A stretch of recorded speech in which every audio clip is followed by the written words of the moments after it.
শিখা, কি ব্যাপার তোমার? হঠাৎ তুমি আজকে এই যে চুলা পরিষ্কার করতে লাগিয়েছো, চুলার ধারে তো তুমি ঘেসোই না। এরা এখন আমার সম্বল। গ্যাস এখন সোনার হরিণ, জানেন?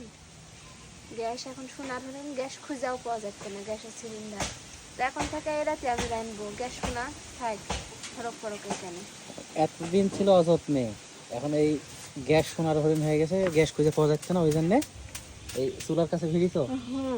কি করবো তে, যখন যেরকম তখন সেরকমই করতে হবে।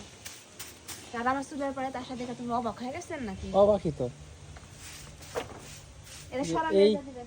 এই যে মাছা ভরা তোমার হচ্ছে খড়ি আছে, তুমি খড়িতে রান্না না করে এটি আর একটা চুলা আছে, কি অবস্থা? এটা কি অবস্থা? ওরাও ঠিক করবো, ওরাও ঠিক করবো। এটা তুমি লিয়ে যাও, ওদিকে আগে দিবেন, বসে থেকে রান্না করবো। আচ্ছা আচ্ছা। পরিষ্কার শেষ।